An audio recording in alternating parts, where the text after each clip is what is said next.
आगे का चुनाव कमल के फूल के नेतृत्व में लड़ा जाएगा। मोदी जी के चेहरे को देखकर लड़ा जाएगा। कानून व्यवस्था राजस्थान में पहली बार मुद्दा बनी है। राजस्थान में थाना और कचहरी की नीलामी करने की प्रक्रिया जारी है।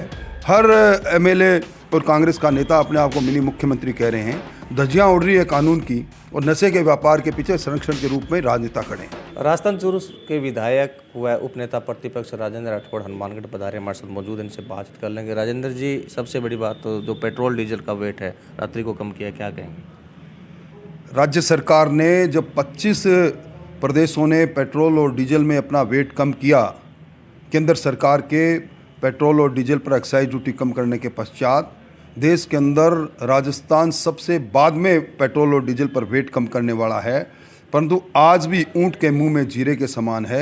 आज भी राजस्थान ने पूरे देश के अंदर सर्वाधिक वेट वसूलने का काम राजस्थान की सरकार कर रही है। मैं जिस सीमावर्ती इलाके में बैठा हूँ, आज भी हरियाणा से पेट्रोल और डीजल के अंदर 14 रुपये और 7 रुपये का फ़र्क है। सरेआम तस्करी हो रही है। मैं समझता हूँ जिस सरकार ने अपने घोषणा पत्र में ये कहा था कि भारतीय जनता पार्टी के समय में जब पेट्रोल पर 26% और डीजल पर 18% वेट था, उसको ज़्यादा बताते हुए उन्होंने अपने जन घोषणा पत्र में ये कहा था कि हम इसको जीएसटी के दायरे में लाने की प्रस्ताव रखेंगे। आज वो यू टर्न मार रहे हैं और ये जो राहत दी है मजबूर होकर जन दबाव के कारण से, ये ऊँट के मुंह में जीरे के समान है। राजेंद्र जी, सबसे बड़ी बात यह है कि केंद्र सरकार जो है वो पूर्व में ये पेट्रोल और डीजल के भाव नहीं घटा रही थी, वेट कम नहीं कर रही थी, लेकिन जिस तरह से अब उपचुनाव के अंदर कुछ हार मिली है कुछ राज्यों के अंदर, तो उसके बाद में ये घटाया गया वेट। मैं नहीं समझता कि केंद्र सरकार के फैसले के साथ उपचुनाव को जोड़कर देखा जाना चाहिए। ये केंद्र का नीतिगत निर्णय था और लंबे समय से एक मांग भी उठी थी और महंगाई की दरें भी बढ़ रही थी। इसलिए जो भी फैसला हुआ, अंतर्राष्ट्रीय बाजार में क्रूड ऑयल की दरें बढ़ती चली गई।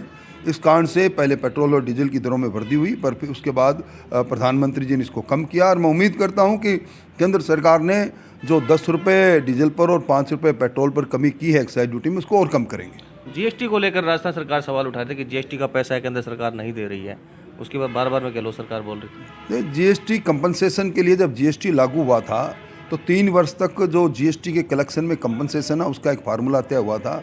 उसके तहत राजस्थान की सरकार को अब तक 6 किस्तें मिल चुकी है। 1 किस्त बकाया है जो पूरे देश के राज्यों की बकाया है। मैं समझता हूँ कि उनको अपने द्वारा घोषित कार्यक्रम को नहीं करने का बहाना है और वो तो सिर्फ 5,600 करोड़ की बकाया है।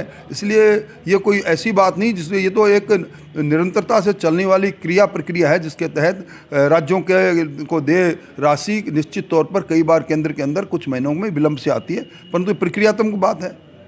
उपचुनाव में जो हार मिली है उसके बारे में आप क्या राय हैं?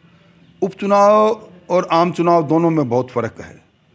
इस उपचुनाव में तकनीकी कारणों से निश्चित तौर पर भारतीय जनता पार्टी आस्थित प्रदर्शन नहीं कर पाई।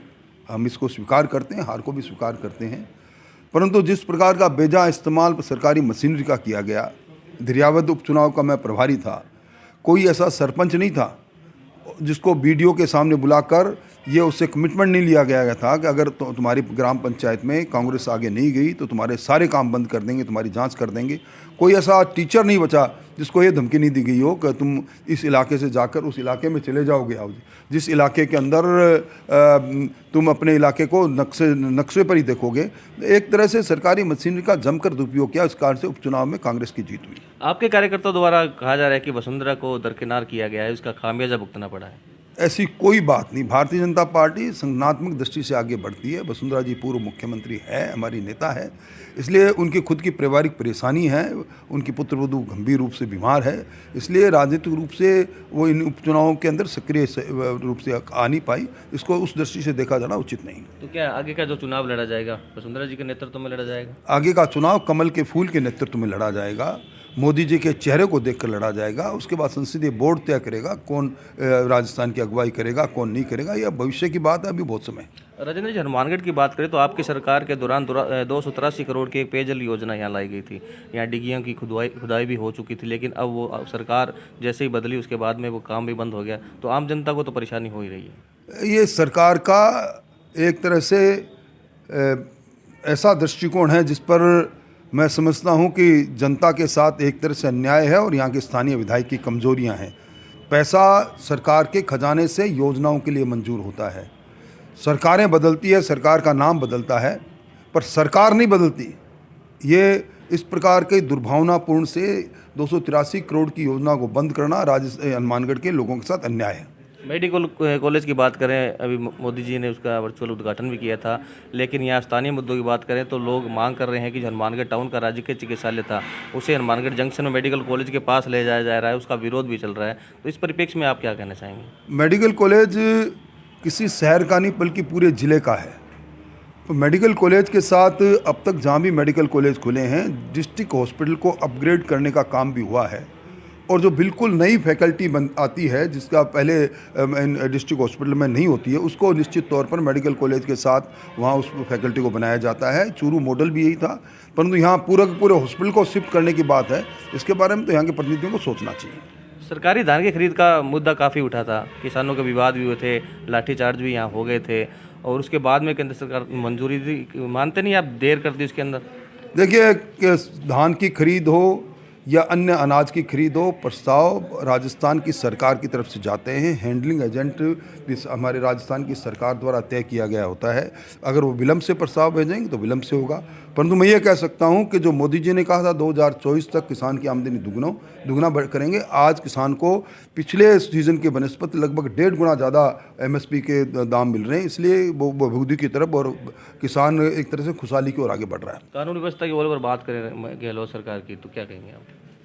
दहशतगर्दी की ज़िंदगी में जीने के लिए आम आदमी मजबूर हो रहा है। कानून व्यवस्था राजस्थान में पहली बार मुद्दा बनी है। राजस्थान में थाना और कचहरी की नीलामी करने की प्रक्रिया जारी है। हर MLA और कांग्रेस का नेता अपने आप को मिनी मुख्यमंत्री कह रहे हैं। धज्जियाँ उड़ रही है कानून की, और नशे के व्यापार के पीछे संरक्षण के रूप में राजनेता खड़े हैं। तो ये थे राजेंद्र राठौड़ जी, इन्होंने कहा है कि गहलोत सरकार पूरी तरह से विफल हो चुकी है। कानून व्यवस्था हो या दूसरी और कोई योजनाएं जिस तरह से बंद की गई है, इसका खामियाजा उन्हें आने वाले दिनों में भुगतना पड़ेगा। राजस्थान तक के लिए हनुमानगढ़ से गुलाम नबी।